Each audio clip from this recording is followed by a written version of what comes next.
دعا وکړئ. الحمدلله رب العالمین والصلاة والسلام على أشرف الأنبياء والمرسلين سيدنا ونبينا وشفيعنا مولانا محمد وآله وأصحابه أجمعين الطيبين الطاهرين. یا الله زمونږ د ټولو دا ذکر قبول او منظور کړي. یا الله موږ تر خپل ذکر حلاوت او لذت را نصیب کړي. یا الله زمونږ د ټولو په حال رحم فرمایي. یا الله ټول بیماران جوړ کړي. یا الله ټول قرضیان د قرضونو نه یا الله خلاص کړي. یا الله ټول هغه بې روزګاره رونه ځوانان چې بې روزګاره دي روزګار ولا ورکړي. هغه څوک چې بې کوره دي کورونه ولا ورکړي. هغه څوک چې بې اولاده دي اولاد ولا ورکړي. د ټولو خیر نصیب کړي. باران د رحمت په قدر د حاجت نازل کړي. د ملک یا الله امن و امان او خوشحالي سوکالي او ورزاني راولي.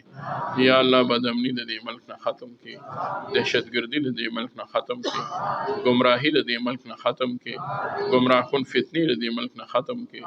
یا الله زموږ د ټولو په حال رحم وکړي. یا الله د علماء په عمر کې برکت واچوي. د دې منتظمینو د دې پروګرام او مجلس والو په عمر کې برکت واچوي. په مال حال کې د ټولو معاونین او متعلقین او محبین برکت واچوي. ټول خادمان موریدین متعلقین او ټول احباب خوشاله ولري. څومره مشران ځوانان زلمی لوی واړه راغلي دي د ټولو جوړو کې خیر واچوي. یا الله د علاقې له خیر ورکړي. یا الله د ادارو له خیر ورکړي. یا الله محافظین د دې ملک یا الله په خپل حفظ و امان کې وساتي. یا الله د دې مجلس لپاره چې څومره انتظامات او سوچ او فکر شوی یا الله ټول قبول او منظور کړي. یا الله زموږ د ټولو حافظ ناصر او معین مددگار شي. یا الله زموږ د ټول مردگان غریق الرحمت کې. یا الله څومره وفات شوي دي رب کریم د هغوی په قبرونو کروڑها رحمتونه نازل کړي.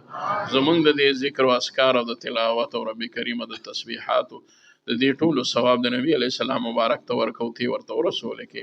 یا الله د انبیاء او صحابه کرام او تابعین او د اولیاء الله او مشایخ او د ټولو مردگانو او د حاضر جمع د ټولو مردگانو ته ورکوتی ورته ورسول کې.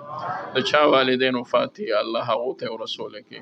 د چا والدین حیات دي د هغوی ژوند عمر کې برکت واچوي. یا الله د چا کورونو کې رب کریم څه قسمه خفګان دی خفګانې لرې کړي. د چا کورونو کې پریشانای دي پریشانای لرې کړي. یا الله زموږ د ټولو حافظ او ناصر او معین مددگار شي. یا الله زموږ خپل رضا نصیب کړي. د شریعت مطابق زندگی مو نصیب کړي. ول یا الله معرفت را لراکې. د محبوب رسول الله مبارک صلی الله علیه وسلم د سنت اتباع نصیب کړي.